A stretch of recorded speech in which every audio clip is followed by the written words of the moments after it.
Um tiro dado em 1920 marcou a história do esporte brasileiro. Era a primeira medalha olímpica do país, conquistada pelo atleta Guilherme Paraense, na categoria pistola rápida. Os jogos foram disputados por quase 5 meses na Antuérpia, segunda maior cidade da Bélgica. A vitória do Brasil, que também trouxe outras 2 medalhas no tiro esportivo, surpreendeu as delegações, visto que o país estreava nas Olimpíadas.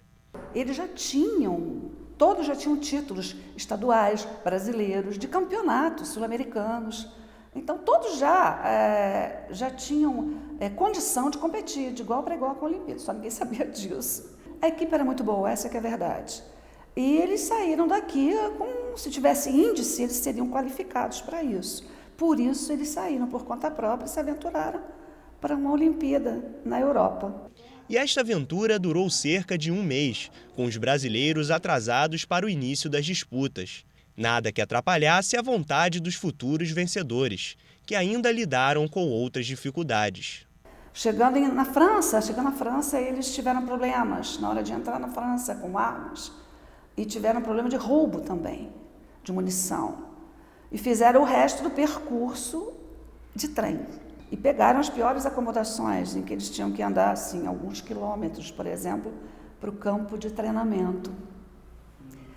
O que aconteceu é que eles fizeram amizade, principalmente o Afrânio Costa, que foi medalhista de prata, eles fizeram amizade com a delegação americana. Talvez se os americanos soubessem que eles iam perder o ouro e a prata para 2 brasileiros, não tivessem feito essa amizade toda. E eles cederam munição, que a munição deles era bem melhor, balanceada, para que houvessem os treinamentos.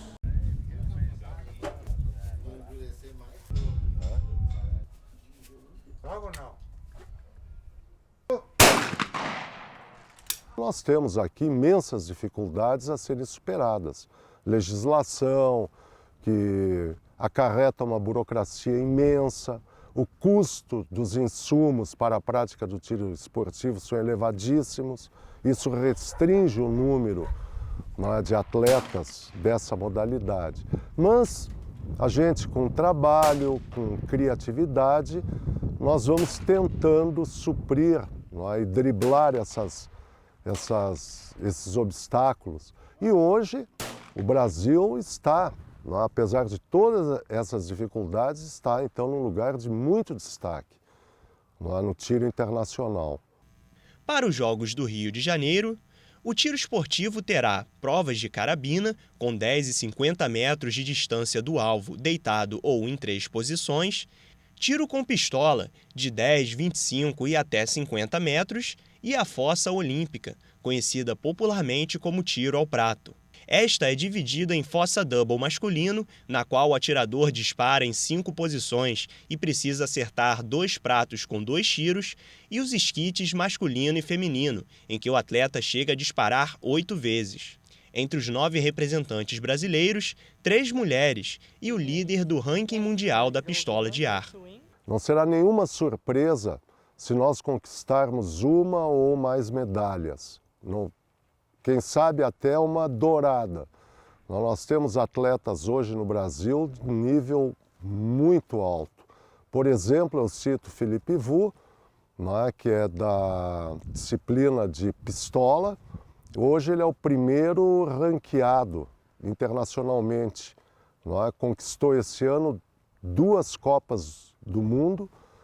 E isso é fato inédito. O Brasil nunca teve um atleta em primeiro lugar no ranking internacional, e hoje nós temos. Estes resultados mostram que há uma recente valorização do tiro esportivo. Outros esportes passaram por momentos semelhantes, conforme o olimpismo brasileiro se desenvolvia. Esse movimento acompanhou o ganho de importância dos Jogos Olímpicos. Em 1920, quando não existia televisão e o rádio ainda engatinhava, uma notícia podia demorar dias para atravessar o Atlântico. Hoje, segundo o Comitê Rio 2016, mais de 20 mil jornalistas devem cobrir os Jogos Olímpicos para uma audiência estimada em 5 bilhões de pessoas.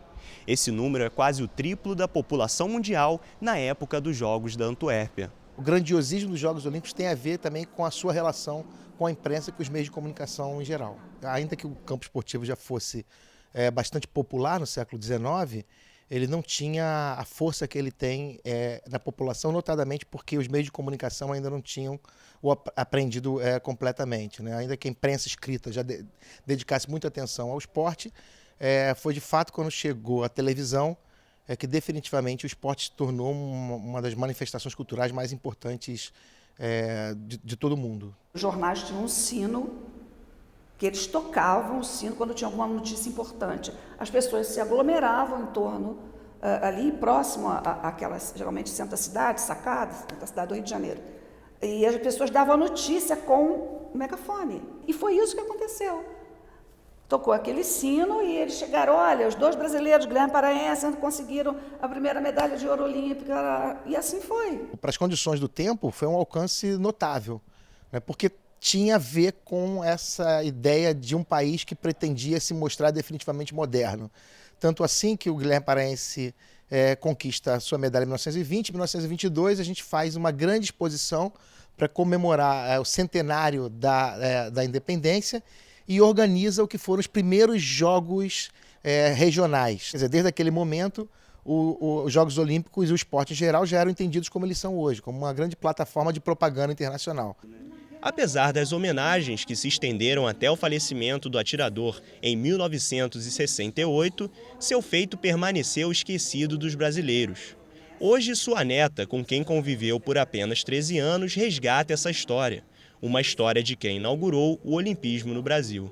Houve o famoso almoço dos campeões. O Globo promoveu um almoço com os campeões mundiais. Então, foi Maria Lenk, Algodão do basquete, Marister Bueno, todos, o vovô e mais alguns que agora não estou me lembrando.